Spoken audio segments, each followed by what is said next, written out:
Prayers of all sort most welcomed. Don't want to limit your wishes and petitions with my biases. Larger entities see way more than me. Let me share that again. Prayers of all sort most welcomed. Don't want to limit your wishes and petitions with my biases. Larger entities see way more than me. Earlier this week, this came to me in the body of an email.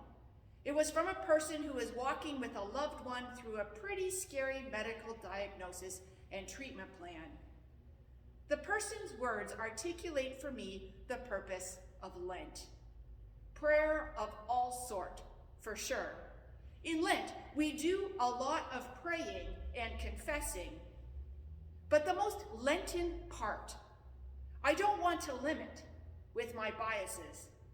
To discover brightness in sadness of Lent, the sadness of circumstance, the deserts of life, one needs to let go of wants, expectations, desires, convenience, efficiency, immediacy, answers, and humbly sit in the circumstance, attentively listening, praying, and being present.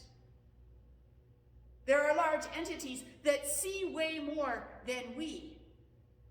To be present and in connection and relationship with all that is without the need to understand, explain, or justify.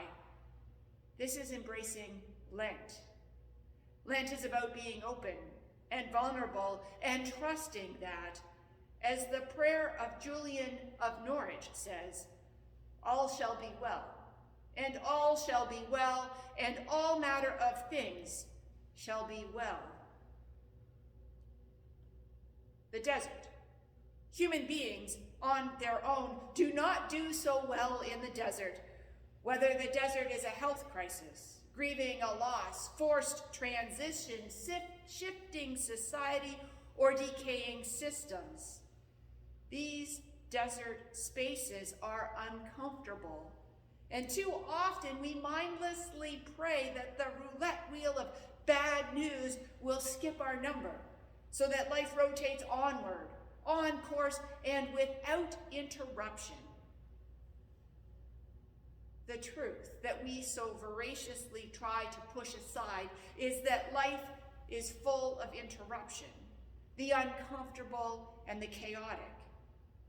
Human beings try really hard. We try really hard to push down our fears and not think about the instability of the world, and even less admit the instability of our own person. Believe it or not, this is what Lent is about. Created by the church for the welfare of humankind, 5 weeks are marked every year as a pit stop in the deserts of life. The 5-week pause is a set time and place for people to reflect and connect with each other, community, God, and themselves. A forced season to step outside of the ordinary and to find in being vulnerable a love beyond expectation and a hope deeper than our very depths. To get to a place of love beyond explanation and a hope deeper than our very depths, we have to practice letting go.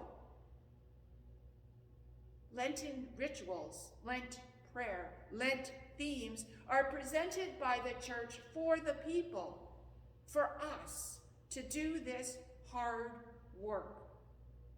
Only then can we journey to what Orthodox theologian Alexander Schmemann refers to as a state of bright sadness. Bright sadness.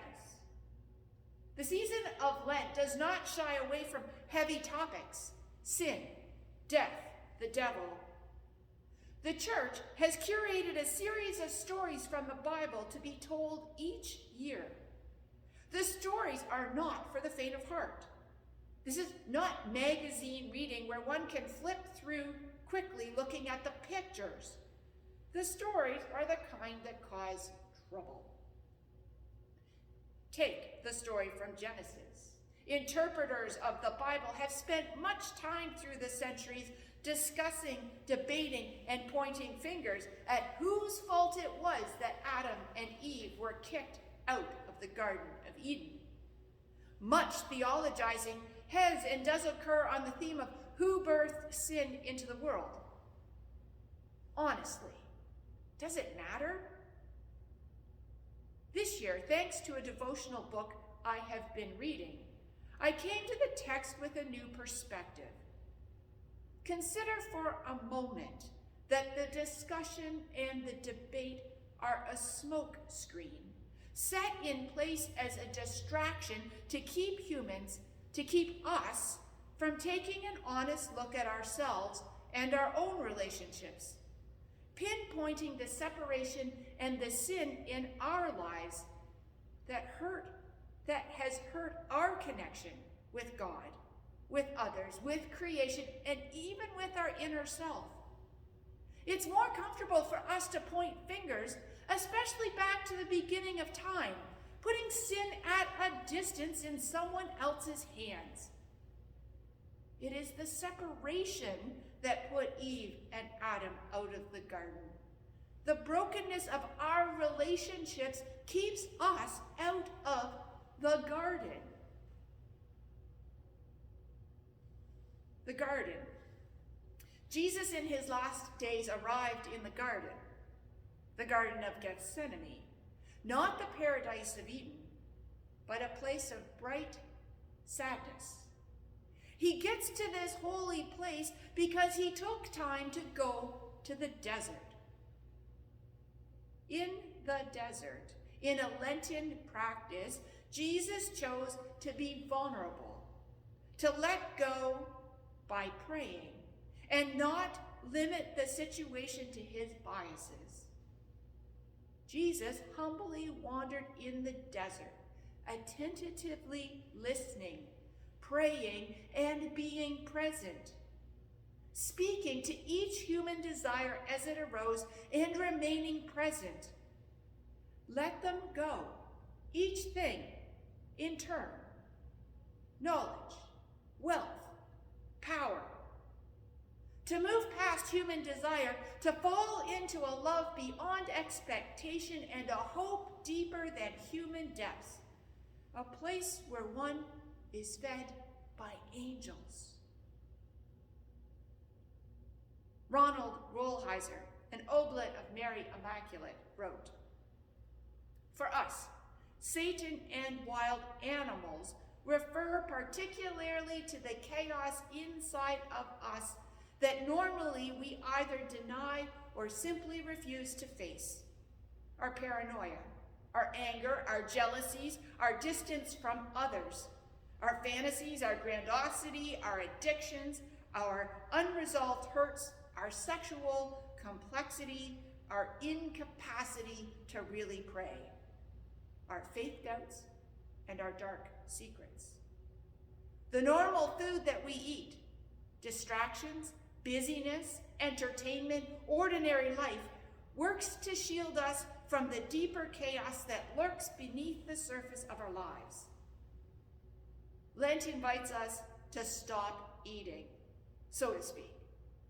Whatever protects us from having to face the desert that is inside of us.